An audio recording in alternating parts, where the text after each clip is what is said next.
Asmat Gurubhyo Namaha, Asmat Parama Gurubhyo Namaha, Asmat Sarva Gurubhyo Namaha. So continuing on with our discussion of Pancharatra Agamas, and we've been going through a book called Agamas in South Indian Vaishnavism by Vardachari of the French Indological Research Institute in Pondicherry. So let's get straight to the text.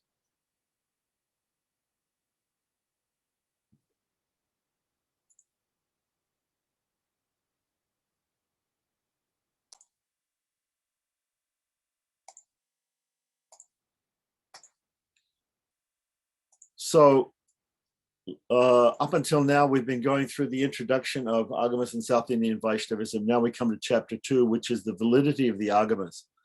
So the Agamas, of course, we have two words, Agama and Nigama.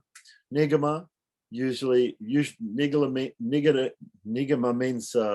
means Shruti, means the Vedas, and Agama means texts that are non-Vedic.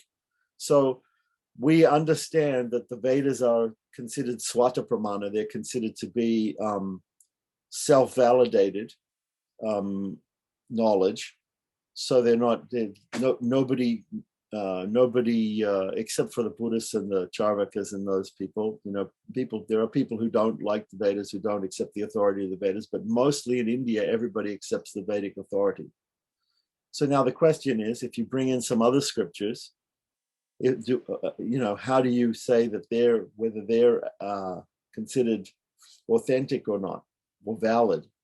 So the Agamas were criticized by Shankara as being he doesn't accept the Agamas as being valid, scriptures, or valid for the purposes of proving anything. So let's look and let's see why the Agamas are considered valid by Vaishnavas. So the authenticity of the Agamas has been questioned from about the beginning of the Christian era. There was objection to their validity in a general way, and also to that of particular kinds of Agamas. So there's different kinds of Agamas, and we'll learn about that. The whole objection is based only on one point, namely the worship of God. So in the Vedic worship, the Vedic rituals are usually fire rituals, and as we discussed in the introduction of this book, right, he was mentioning how the worship of deities and yantras and physical, forms came into being. So those who raise this objection rest their arguments on the supposed non-Vedic character of the Agamas. So some people, they say, well, you've got the Agamas, you've got the Vedas, and you've got the Agamas. So the Vedas and the Agamas are non-Vedic, is what people say, and therefore we have to show how they're valid shastras and how they can be accepted. The word non-Vedic means that which is not Vedic based on the Vedas, based on what the Vedas stand for. By Vedic, the Vedas and the Vedangas are meant. These are concerned with the performance of rituals enjoined in the Kalpa Sutras, in accordance with the procedures recommended therein on the basis of the Brahmanas. So in the Vedas, you have 4 sections. You have the Samhitas, which include all the hymns, which are used in the Vedic sacrifice. You have the Brahmanas, which are manuals to tell the priests how to use the hymns in the sacrifices. You have the Aranyakas, which are supposedly books for rishis who live out, people who live in the forest. And they're in the forest, they have hermitages, they also perform sacrifice. And then you have the Upanishads, which deal with the philosophical meaning behind the sacrifice. So here he's talking about the Kalpa Sutras. The Kalpa Sutras also are ancillary texts that help the Brahmanas, or help the priests to understand and use the texts, which are called Brahmanas, to perform the sacrifice. So this is the division of the Vedas, like that. So the performance of rituals, Vedic rituals, is given in the Kalpa Sutras and the Brahmanas. Whereas the performance of, rituals to do with deities yantras and tantras and mandalas and things like that. That all comes in the agamas. So they do not uphold the agamas. That is, they do. They do not. I don't know if he's talking about the Kalpa Sutras and the Brahmanas and the agamas here, but they do not uphold the exclusive worship of any single deity. On the other hand, the rituals have different deities to be worshipped according to the nature of the rites. It is sacrilegious to offer worship to a deity in any ritual in which he is not to receive worship in the place of another who is to receive it. The agamas, which recommend strongly to worship of the worship of particular deities in an exclusive manner, go against the Vedic concept of deities. The agamas, which recommend strongly the worship of particular deities in an exclusive manner, go against the Vedic concept of deities. So, what he's saying here is that here's the first difference that we have between the Vedic, Kalpa Sutras and Brahmanas and the agamas. The first thing that we notice is in the Vedas, it seems like there's the worship of Indra, Vayu, Varuna. There's so many different deities which are recommended to be worshipped at different times in different ceremonies. Whereas the agamas tend to concentrate, they tend to be Vaishnava agamas, Shaiva agamas, Shakta agamas. These are broadly the three types of agamas. You also have Buddhist and Jain agamas, but we can disregard those because those are outside more or less outside Hinduism. So we have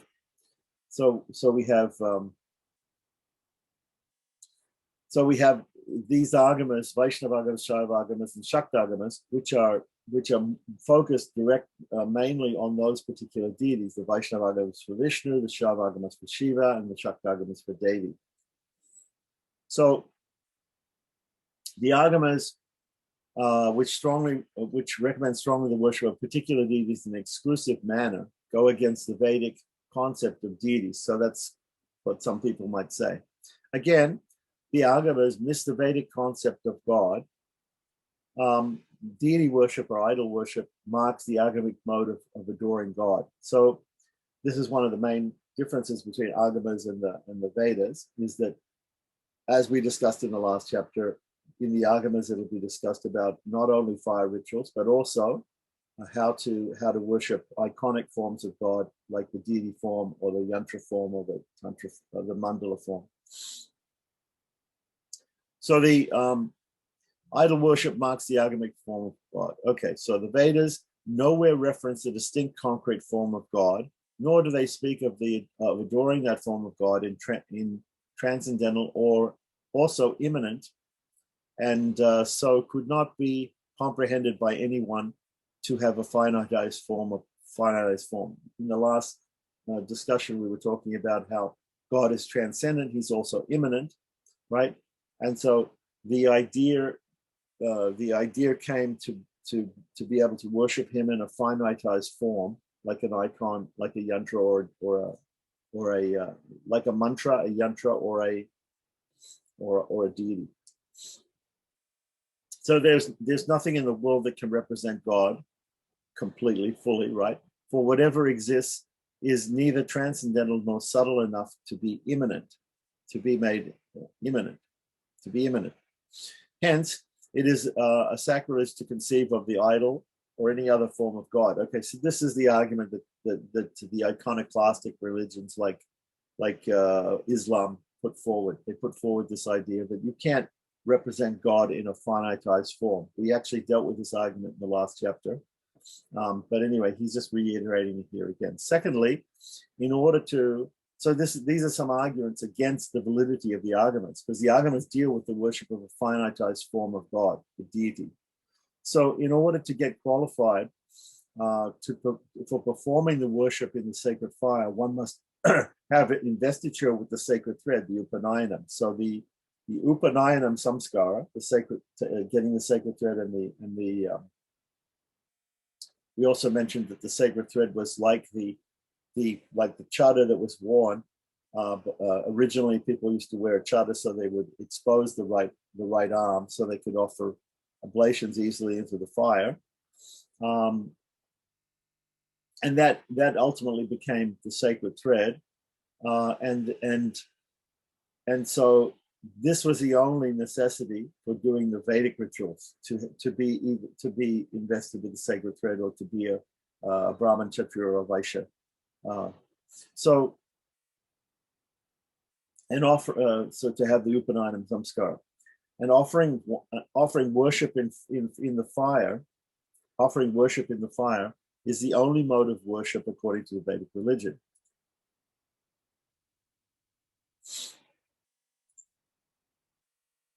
The members of the first three castes, right, the higher castes, alone were eligible to have Upanayana. Contrary to this practice, the Agamas have allowed the Shudras and the women also to take part in the offering of worship of the deity, to the deity. So this is another difference between the Vedic rites and the Agamic rites, that the Agamic rites also include the allowing for Sudras and women, people who haven't gone through the Upanayana Samskara, right, to perform worship. The qualification for this is initiation or diksha. So there is a type of samskara, there is a type of ceremony, a purificatory ceremony that goes through to make these Sudras and women eligible also to perform the Agamic worship. And in fact, everybody has to go through that ceremony also to perform Agamic worship, even the males. This is necessary. We're getting a very bad copy here, so I have to read from mine. This is necessary for all and becomes the second qualification for the twice born. So in other words, those twice born Brahmins, Kshatriyas and Vaishyas, those who have gone through the Upanayana Samskara, they also have to take this diksha before they can perform Agamic worship. There is no second initiation or special diksha sanctioned in the Vedas, right? So this is another argument against the Agamas. So he's giving all the arguments against the Agamas first before he proves the validity of the Agamas. So there is no second initiation or special diksha sanctioned in the Vedas, only Upanayana, right? And so the Agamas have no validity in regards to the worship of God. This is the argument that people like Shankaracharya or others, will put against the Agamas. Thirdly, the Agamas prescribe tantric mantras for the adoption of worship, right? So they prescribe, there's different types of mantras, and the mantras of the Vedas are Vedic mantras. And the other mantras are Puranic or classical Sanskrit mantras, which are here, he calls them tantric mantras. They come from the tantras which is another name for Agamas. So that they can be used by all, irrespective of having had Upanayana. Okay, this is because in the Shmriti Shastras, there are some rules and that say that only persons who have had Upanayana can hear and chant Vedic mantras. So therefore, if you're going to allow women and Sudras to perform Agamic worship, you have to perform Agamic worship using mantras that are not Vedic. This is criticized as an anti-Vedic practice that proves the Agamas to be invalid. Okay, so from the Vedic point of view, he's setting up all these arguments. Fourthly, the ceremony of installation or pratishtha of an idol or a deity, right, or any figure is unwarranted according to the Vedic rules of the rituals. There is an invocation of ahana and a dismissal or a valediction, visarjana, for a deity in a Vedic ritual. So there's an invocation and a visarjana. The same cannot be applicable to idols in which the deity is ever present after installation, right? So the Vedic rules and regulations people were used to in Sandhya Vandana, for example, which is a Vedic ceremony, which we do every day, right? We invoke Gayatri Devi, we invoke her, and then we dismiss her. We do valediction of her, right? So we have mantras to do that, right?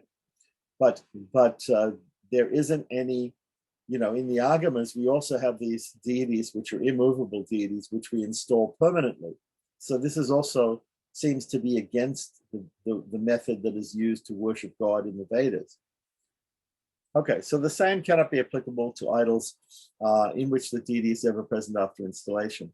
Now, to add to non-Vedic practices, the Agamas prescribe the performance of such things as mudra and nyasa as part of the worship, right? So we don't find in Vedic worship, in purely Vedic terms, we don't find these mudras, hand mudras, and we don't also find the application of nyasas, or touching of different parts of the body with mantras. So this is also something which we don't find in the Vedic Kalpa Sutras or Brahmanas. So therefore, that also goes against the validity of the Agamas, because they're not like they're different from the Vedas. To have a non-Vedic sanction, these two have no Vedic sanction, excuse me, and besides are meaningless. This is according to the Purva Pakshin, according to the person who is arguing here against the validity of the Agamas. Now he's gonna smash all these points, but he's first of all giving all the points that people will bring up as to why we should not follow the Agamas. So fifthly and lastly, we're going to hear, fifthly and lastly, the Agamas enjoin the practice of certain cruel rites, such as marna, uchatana, vashikarna. Marna means killing, actually, right? Uchatana, I'm not too sure about it. Vasikarna means performing rites to control people, to bring people under your controls. Akarshana, Shanti karma, and Poshti karma, and Vidveshana, and others. These are calculated and intended to do harm to others. A system which does not promote justice and good deeds and encourages by enjoining such acts as corrupt the mind of the performers does not deserve to be followed. This is another argument made by people. Uchatana is to move them out of the way, deter them from the path. Okay, thank you. So,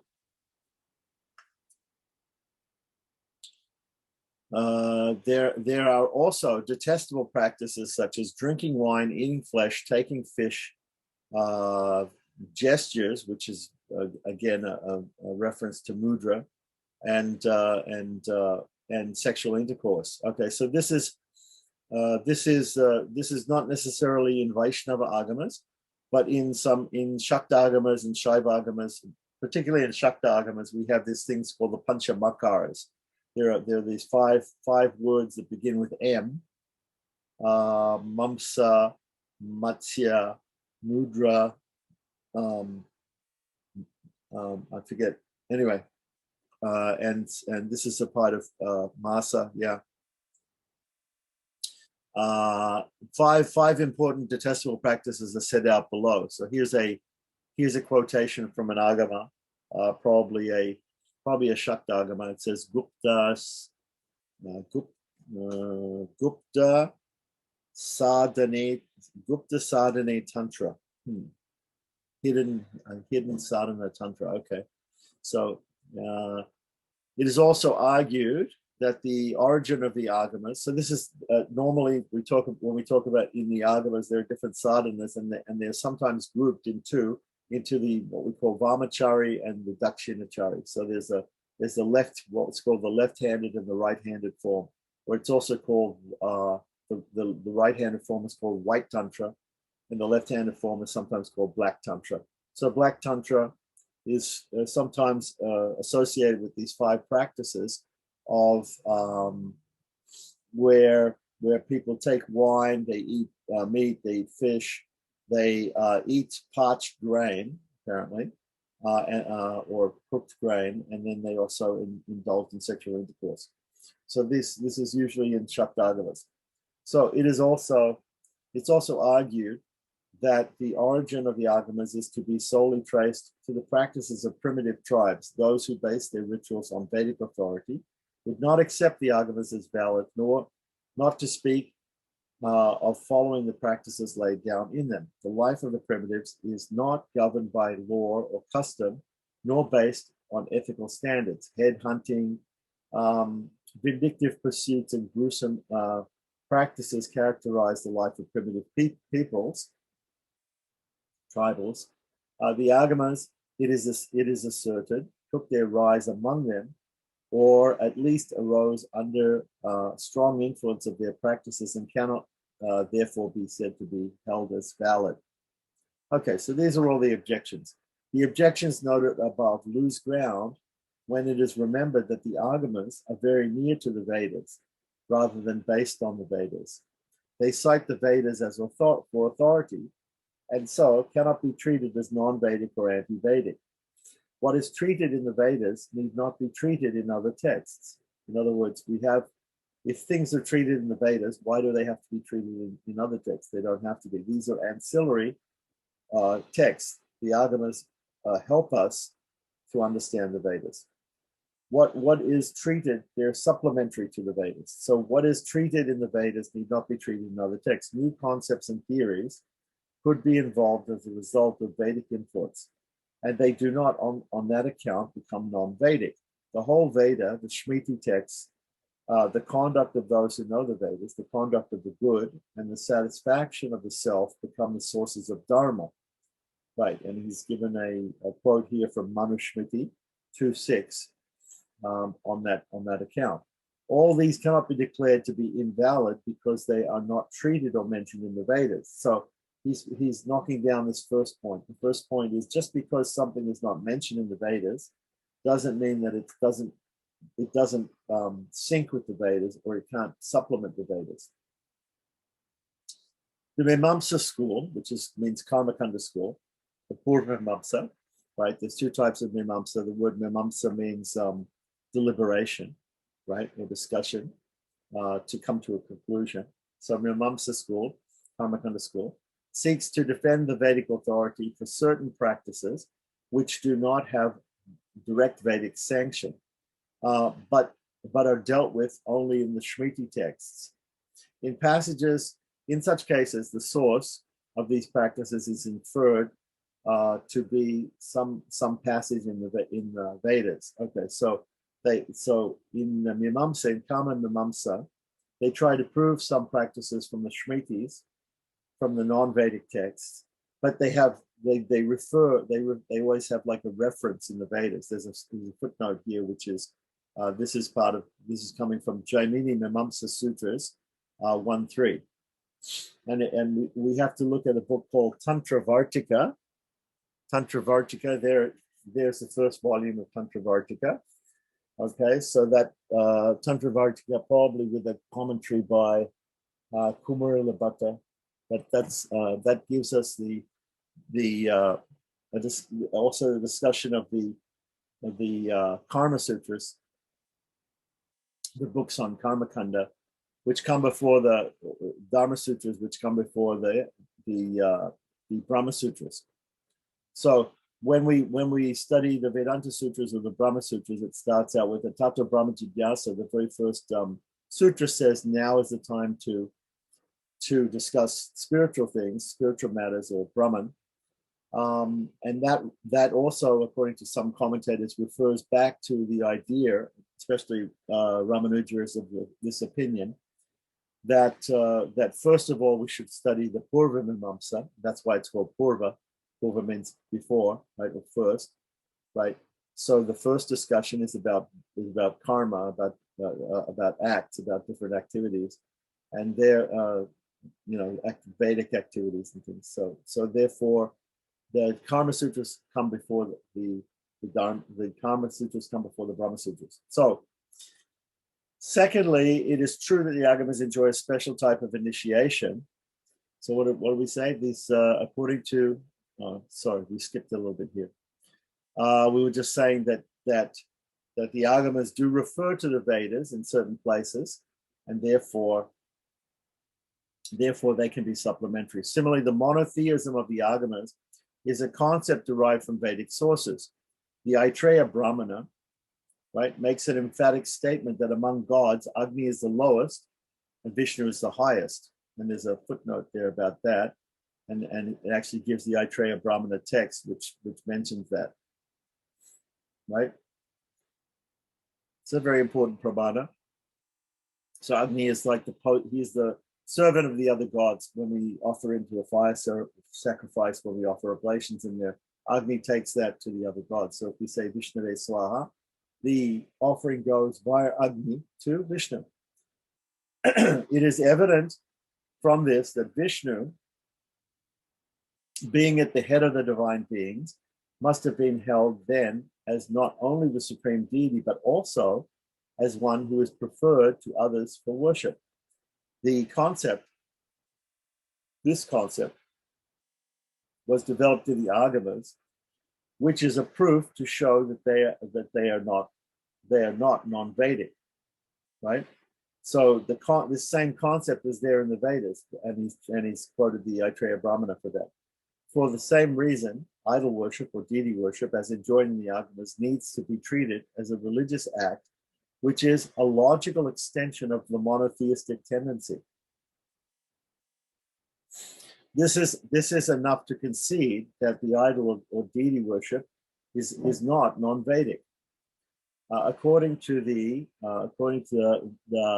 Varivashya Rahasya, the Agamas are Smriti texts and are to be treated as supplements to the Upanishads. And so he gives a footnote about that, and he gives a reference to this text, which apparently may be by Madhusudana Saraswati, who was an Advaitin, right? Which is interesting because Shankara is against the Agamas. But anyway, let's see.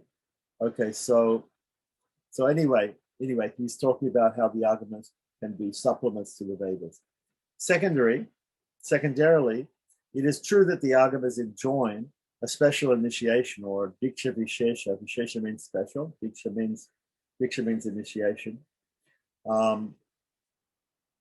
As conferring a qualification for performing worship.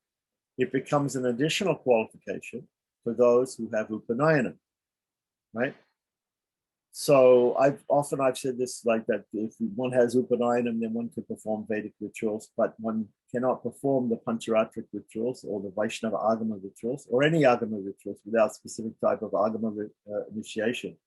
So there are different types of initiation given in the Pancharatra and Vaikhanasa Agamas, which are the Vaishnava Agamas, as also in the Shaiva Agamas and the Shakta Agamas. So such specific initiation is not non-Vedic, but is a Vedic practice, as it is enjoined also for the performing of certain sacrifices. I don't know exactly what he means by that, but he's saying it's because it's supplementary to the Vedas, therefore it can be considered also connected to the Vedas. Here, the agent who is already qualified to perform the ritual by virtue of having had Upanayana is required to undergo a special initiation. And he gives a footnote here in the Mimamsa Sutras, which are, again, Jaimini Mimamsa Sutras 10, 657, and also 10, 8, 12, 11, 2, 59, 11, 4, 20, 21, 12, 1, 25, etc., and some other texts here. So, thus, the special initiation is not confined to the Agamas alone. This book is very good because for whatever he says, he gives some footnote and he directly quotes from specific places. So if you want to prove these points to anybody, if anybody's arguing these points, you can go to the footnotes.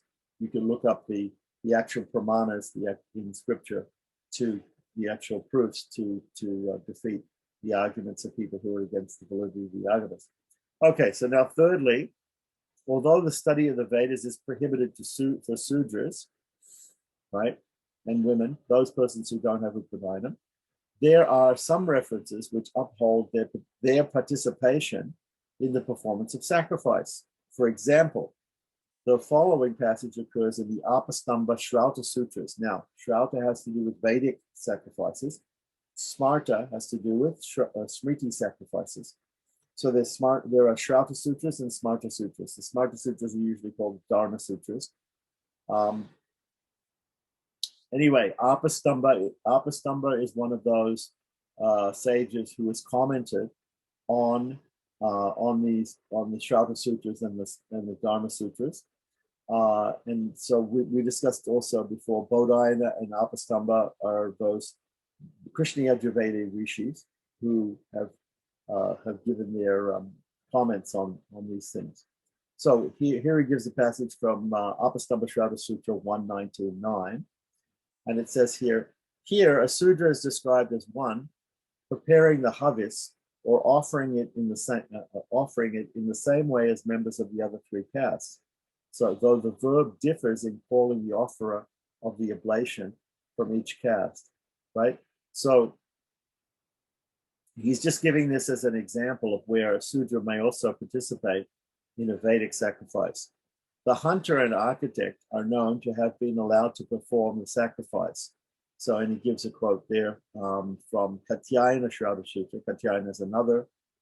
Katyayana is not a Vedic, is not a Yajurveda rishi, but he's a rishi for, I believe, Rig Veda. So anyway, Shravana sacrifice. So the Katyayana Shravana Sutra also mentions this, that hunters and architects can also. Normally, the hunter wouldn't be of a higher caste, one of the Trivarnikas, but or the architect. So a wheelwright, a person who makes wheels, a wheelwright is again a Sudra, right? Is asked to ignite holy fires, and he gives the quotation from the Satya Sada Shravana Sutra for that. These persons are lower than Sudras in the social scale, right? And if we look in the Mimamsa Sutras, it explains that. But they are permitted to take, so he's given all these quotations from different Shmiti Shastras. They are permitted to take an active part in the performance of the ritual. In order to make them get fully qualified on particular occasions, they are allowed to study and repeat particular mantras, right? When these rites are to be performed. For example, I'll give you another example also. Every day, a householder, a Trivarnika householder, right, a Brahmana, Kshatriya, Vaishya, performs the Upasana Homa in his house. So when he does that, his wife has to be present, and even though she doesn't have Upanayana, he has to ask her permission to perform the sacrifice, and she has a mantra to repeat, to give permission for the husband to perform the sacrifice. So even though she doesn't have Upanayana, she is part of that ceremony, which is a Vedic ceremony. So the same must apply. The same must apply to the Sudras and the women for performing worship. The Agamas do not permit them to utter the Vedic mantras, but have evolved new mantras on the model of the Vedic ones. These are tantric mantras, which not only these, but who are not qualified for Vedic study, but also others are asked to utilize. The Vedic mantras also have to be used by the twice born, and the tantric mantras are created for use in certain practices which do not have Vedic mantras, right? So there might be some practices which don't even have Vedic mantras for use, to use in them. So for that, we also use tantric mantras. Thus, the Agamas are more liberal in allowing the act of initiation or diksha for all. And this answers the second objection. Provision in the form of tantric mantras, which is thus made, silences the third objection. Provision in the form of tantric mantras. So tantric mantras silences the third objection. The third point, the third objection was, what was the third objection? The third objection was the Agamas prescribed tantric mantras for the adoption of worship, and that's criticized as being non-Vedic. But here, it's important to show that he's given a couple of reasons why we have to have tantric mantras. And number one, because we don't have Vedic mantras for every single action that we perform. So for those actions which we don't have Vedic mantras for, we need tantric mantras. And secondly, we need them for these other sections of society. Okay, so let's just see, 2 questions. Should a priest be married in order to be a priest? According to Pancharatra, a priest should be married, yes. So it depends upon the agama. It depends upon the system. So another question: if one has pancha samskara, can one perform pancharatric rituals? And does one have to be initiated to be an archika? Okay, so if one has pancha samskara is a ritual of pancharatric initiation. Can one perform pancharatric rituals? Yes, right. And or does one have to be initiated as an archika? The idea of having archika initiation is for worship in the temple. There are two types of worship which are going to be covered here, but in a later chapter. It's going to talk about worship for yourself and your family and worship for others. If you want to perform worship for other people on behalf of other people, right? Then you have to be an archika, or you have to be a priest, a temple priest. If you simply want to perform worship for yourself and your own family in your house, not in the temple, right? That is simple pancha samskara is all that's necessary. Okay, so these questions were asked by other people in the past. All right, so we're just covering that again. So now, Apastamba, we went through that part here. We covered the third objection. Now, the fourth objection, the objection may be made to stand on the strength of a passage which declares that worship in the fire is for the Brahmins, that in the heart of those who could perform yoga, that in the idol or the deity for the unlearned, and that in all of these three, for those who view the world impartially. Okay, so what's the statement here? So I don't know where that quotation. So here it's saying Agnau Tishtati Vipranam. So of the Brahmins, he stands, or God is there in the fire. You know, for the yogis, he stands in the heart. Priti Tishtati Yoginam, right? And so Patima Shtu Buddhanam, for those, what did it say in English here? For the unlearned, he is there in the idol. Is that the idea? In the deity. For every Sarvatra Samadarshana. For in the deity, he's there for everybody. He can be seen by everybody. Right. So this is obvious. Okay, so this is a passage. We don't know where this quote is from. It's a good idea to find out where it's from. But the point being made here is that the Brahmins can worship God through the fire. The yogis can worship God within the heart by meditation, right? But everybody can see the deity. Everybody can see the yantra and see the deity, the external physical form of God. And therefore, it's good for everybody to worship. This may be admitted, but a comment is required here. Absence of the spirit of devotion, which characterizes the culture of the Vedas, need not actually mean rejection of the deity or the idol. Even though those whose outlook in life is characterized by detachment require a concrete form of worship, right? So even people who are yogis, even people who are Brahmins, like that, it's the deity or the yantra, right, becomes, or even the mantra, becomes a focus point for our worship, for our meditation and our worship. The question of the aspirant being unlearned or otherwise is immaterial. So everybody, whether they are very learned scholars or not, they need some concrete form to meditate upon. Worship of the idol or the deity is discussed in the Agamas and is recommended by sages like Sanat Kumar, Bharadwaja, Atri, Kashyapa, and others who were staunch followers of the Vedas. Okay, so if these rishis like Sanat Kumar, Bharadwaja, etc., if they recommended to worship deities, then we should follow them. Mahajano Yenis Gatasa Pantaha. We should follow the great personalities and what they suggest. They could not be regarded as wanting in wisdom in preaching idol or deity worship to various audiences who were also, like them, following the practices laid down in the Vedic texts. So why did these great sages recommend the worship of deities if they, if they were also just followers of the Vedas? So idol worship or deity worship, which the Agamas recommends, should be looked upon as deriving its authority from Vedic practices themselves, though the Vedic texts may not make a direct recommendation to that effect.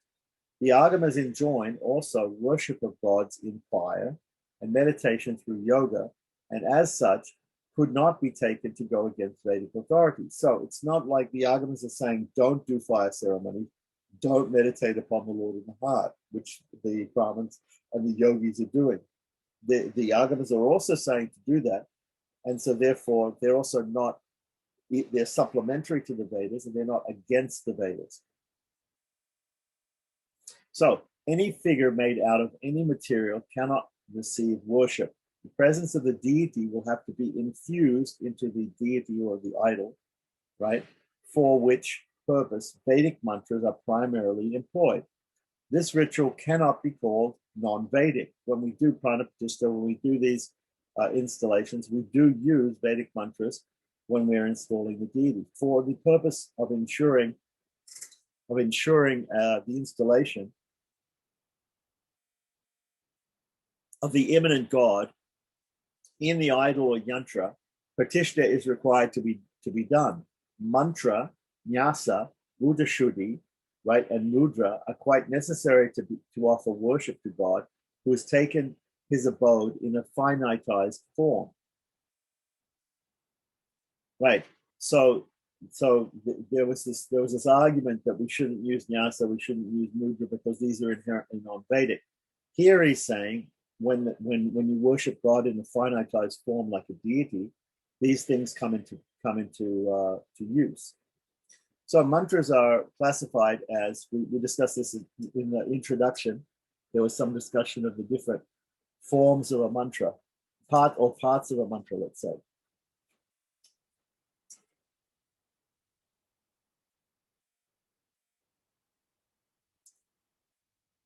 The bija, the pinda, the samdhya, and the nada. These were different parts of a mantra. This has full relevance to practical utility as they require to be changed according to the deity whose adoration is to be undertaken. Right. So different deities have different bija mantras, right? The pinda was okay. So there was a beginning bija mantra, syllable. There was the name of the deity. There were parts of the mantra at the end, like Hum and Pat and Namaha, and these were all we discussed this in the introduction. So these were all given technical names here.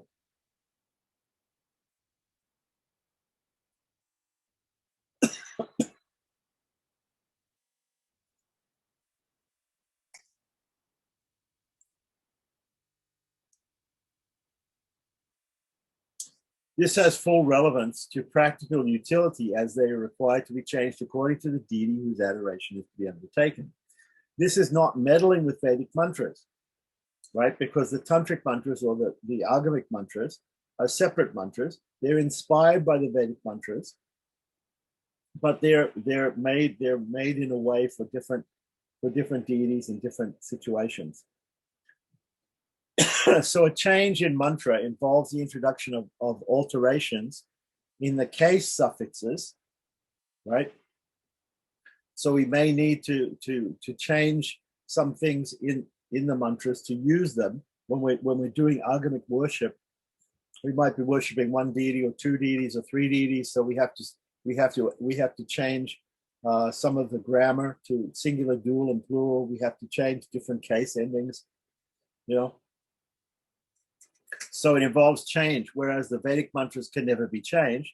So therefore, the tantric mantras are useful because they can be changed for different situations. So the change in mantra involves the introduction of alterations of the case suffixes, number, and other parts of the words occurring in the Vedas, so as to suit those mantras for application in particular contexts. This is also sanctioned in Mimamsa. So we get the sanction for that in the Mimamsa Sutras. So here he gives a quote from Jaiminiya Nyayamala.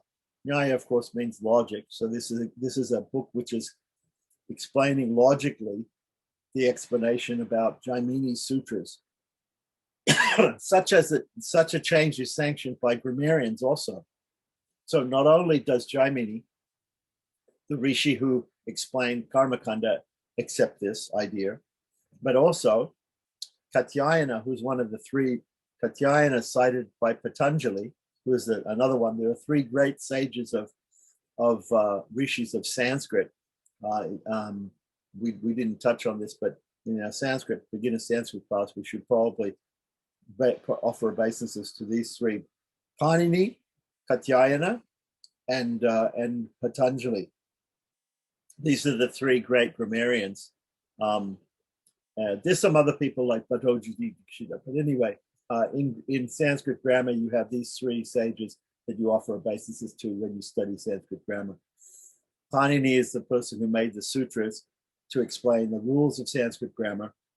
Katyayana wrote commentary which is called Vartika, and then Patanjali wrote a thing called Mahabhashya, which is the great commentary, the most expansive commentary on the sutras of Panini.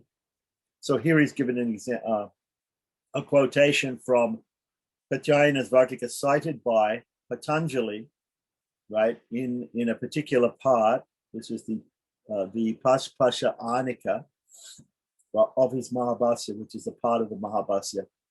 Okay, so then let's continue on.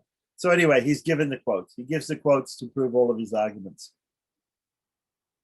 So now it says a change in the Vaidika mantra is permitted on this principle.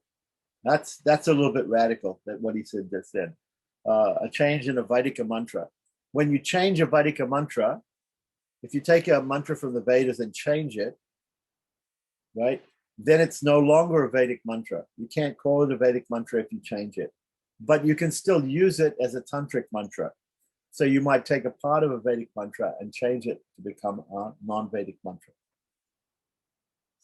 So a change in a Vedic mantra is permitted on this principle. So on the principle of using it in different ceremonies or for different purposes, you could take a Vedic mantra and you can change it. You can't, however, still call it a Vedic mantra.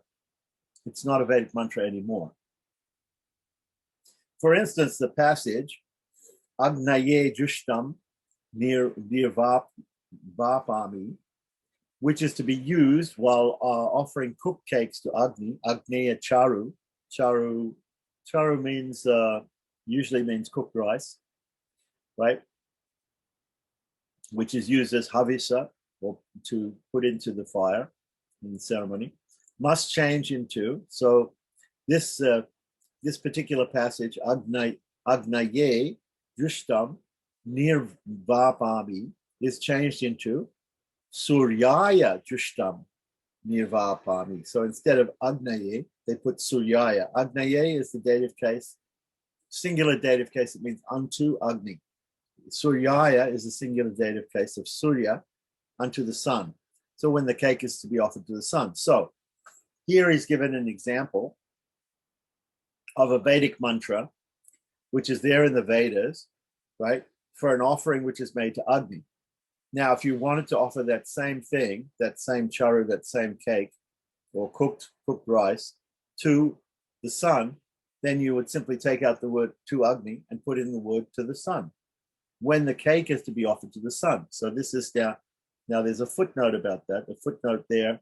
It's mentioned, this is again mentioned in Jaimini and Nyayamala 219. So here is the arguments. So if somebody says to you, hey, the Agamas use all these tantric mantras, and you can't use tantric mantras. You only have to use Vedic mantras. Vedic mantras are the only ones you can use. And you say, well, look here, according to Karmakanda, according to Purva Mimamsa, Jaimini says this. He says that you can change this mantra because you're now offering, instead of offering to Agni, you're offering to Surya. So you have to take the word Agni out and you have to put in the word Surya.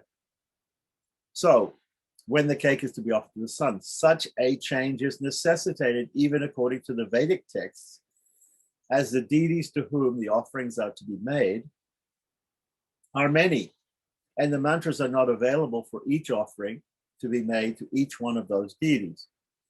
Though each deity has a mantra, right, it is required to be changed according to the occasion as the occasion demands. And he gives a quote for that too. According to Rig Veda 3:62:10, right? So he says each deity has a mantra. So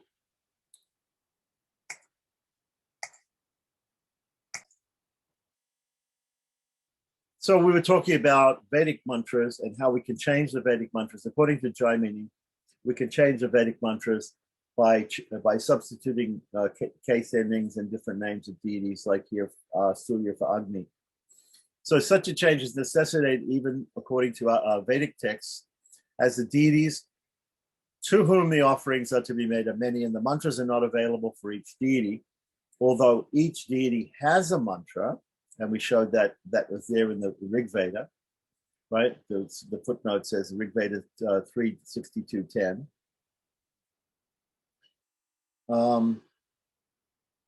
It is required to be changed according to as the occasion demands. Now, if you want to know the different rishis and deities and meters of each mantra in the Vedas, there's a book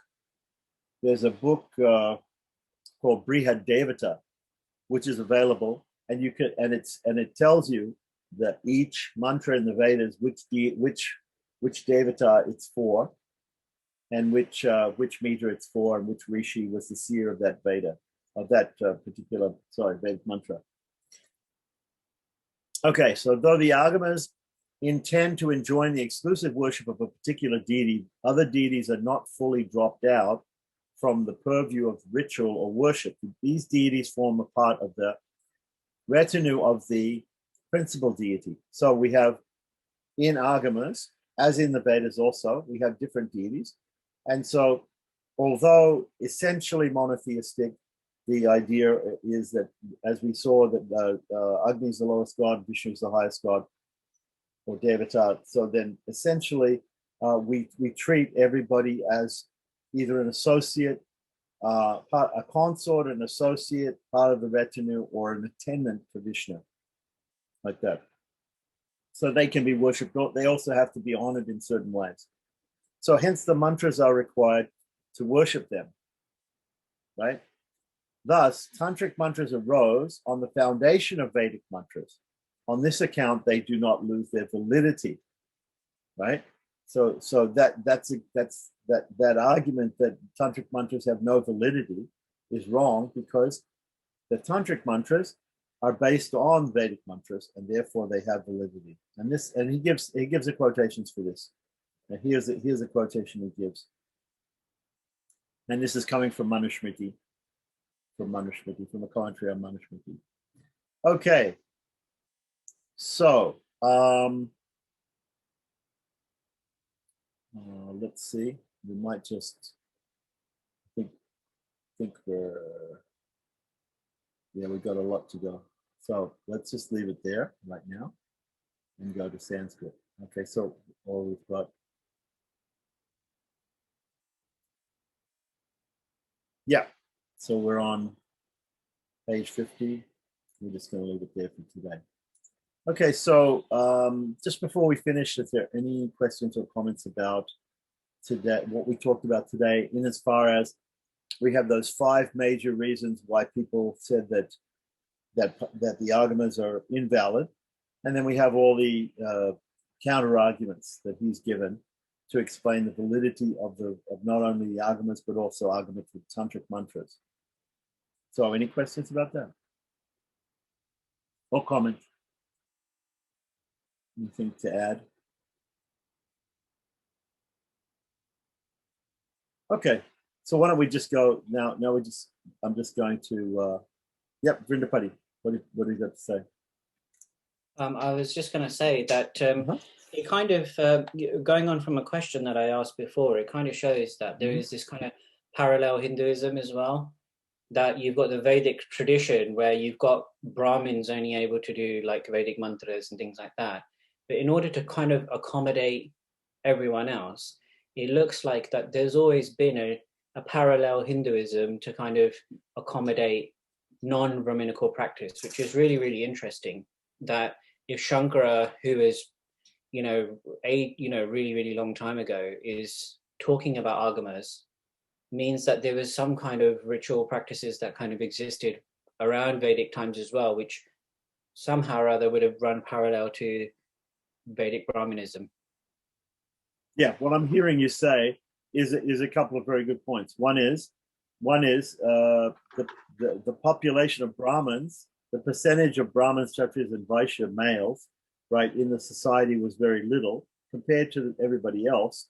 So what was everybody else doing? Was everybody else just helping? And we've seen that there are some situations where non-Brahmins, right, or even women were engaged to do certain things in the Vedic ceremonies. So it's not like they were completely excluded from that. But then this literature arose to satisfy the masses.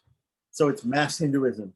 Agamic Hinduism is mass Hinduism, right? Whereas the Vedic rites were very exclusive to Trivarnika males.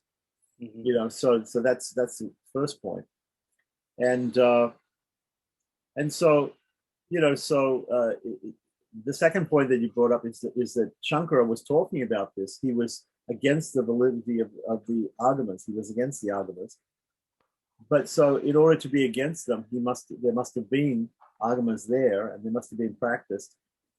So he definitely knew about them, right? So they were a practice, and the fact that he was against them doesn't mean that it shows that they did exist and they were there. So points to, again, the ancient nature of the Agamas. So there's so many reasons. There are so many reasons why we can accept the validity of the Agamas, but I think he's done a good job here to show the parallel tracks that the Agamas are on with the Vedas, and how they actually should be seen as supplements to the Vedas, just like we see the Smritis, the Puranas and all these other things as supplementary texts to the Vedas. We should also accept the Agamas as being similarly supplementary. They don't go against anything in the Vedas, but they add to the Vedas. And we can see from those different pramanas that he's given how we can change a Vedic, how we need to sometimes change a Vedic mantra and make it into a tantric mantra for different purposes, like for offering cakes or harvest charu to Surya instead of Agni, because we don't have a mantra for offering it to Surya, but we do need to offer to Surya, so therefore we just change it. Like that. We can note this even in Sanyavandana. In Sanyavandana, you have Suryascha, Manyascha, Manyupadeyascha, Manyukadebhyaha, right? In the morning. In the evening, you say Agnischa, Manyascha, Manyupadeyascha, Manyukadebhyaha. It's basically the same mantra. In this case, of course, we have both those mantras in the Vedas, but I'm just giving you an example of there might be a time. He gave the better example of the mantra where Agnaye was changed to Suryaya. Mm. So for all these different reasons, the Agamas, all these arguments against the Agamas, don't need to be accepted. We need to justify the validity of the Agamas to people who are against the Agamas. We're not really hearing so much of this argument today, but in the old days, right after Shankaracharya decried the Agamas, we've heard these arguments, and therefore you have people like Yamunacharya writing Agama Pramanya, and Vedanta Deshika writing Pancharatra Raksha, right? These two books specifically to show, first of all, Yamuna showing the validity of all Agamas, and Vedanta Deshika showing specifically the Pancharatra Agamas, the validity of the Pancharatra Agamas. So it was very important in those days. Today, Agamic worship is basically, all Hinduism is basically Agamic worship, except you have some people like Dayananda Saraswati, who created the Arya Samaj, and he said, let's go back to basics. Let's forget about deities. Let's forget about agamic worship, and let's go back to the Vedic fire ritual, and that's all we're interested in. We're originalists. We're going to perform. We're going to be Hindus, but we're going to be Vedic Hindus, and that was Dayananda Saraswati's idea. And admittedly, there are people who follow that today. There are people who are Arya Samajis, but how much can they follow the Vedic sacrifices today? Vedic ceremonies and Shraddha ceremonies today are very rare. You know, they're very difficult to perform. Sometimes they take long periods of time to perform. Some of these yajnas take years to get together and get all the ingredients together, get all the Brahmins together and actually perform them. They're very difficult to perform. They cost a lot of money, and it's just very exclusive, and it's not popular Hinduism. Let's say it's not popular. Even popular Vaishnavism is not based on Vedic rites, only Vedic rites today. So for all that reason, and also the Agamas are much more devotional. That's another reason, so the people in general tend to, they don't mind rituals. They like rituals, but they want some ritual which is they can relate to, that they can have some feeling for. And the Vedic rituals are pretty, cut and dried. They're not very devotional in their. They can be. I mean, if you explain them correctly, if you explain, what's going on, but people don't have the knowledge today, or the patience to put up with them. Whereas, things like kirtan and bhajan and deity worship and all these sort of things are much more engaging for the masses of people today, considering the time that we have and the attention span that we have today. All of these Kali Yuga factors that are we're absorbed in. Yeah. Okay. So anyway, so I think we can leave it there, and we'll pick it up again next time with some more about the validity of the Agamas.